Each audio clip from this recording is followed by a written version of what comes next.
Excuse me, sorry.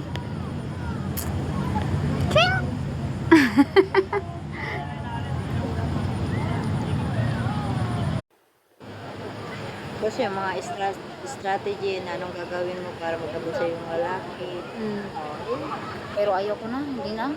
Oo. Sapat na, tama na.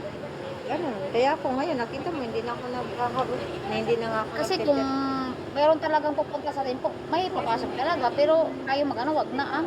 Sabi nila, ang lalaki interesado sa'yo.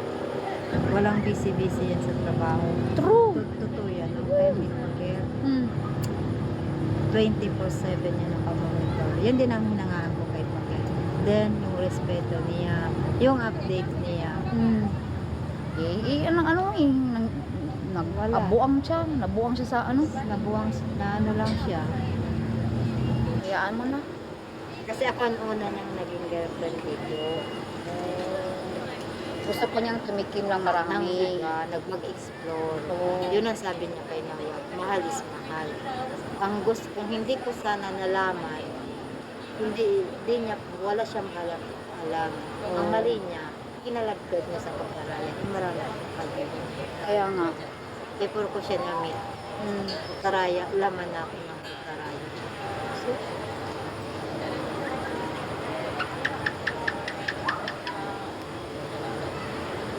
$200 lang pala siningil niya sa ano. Sa kwarto ko, akala ko 220 ang singil niya. Sabi niya 220. nahiya yata.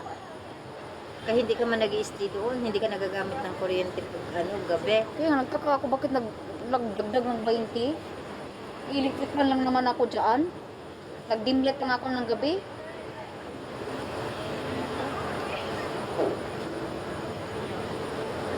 Gusto ko lumit ng ganun. Uy, sakto na yan, te. Pabigay mo siya. Sakto na yan, oy. Sakto na yan, promise. Wala akong puwet.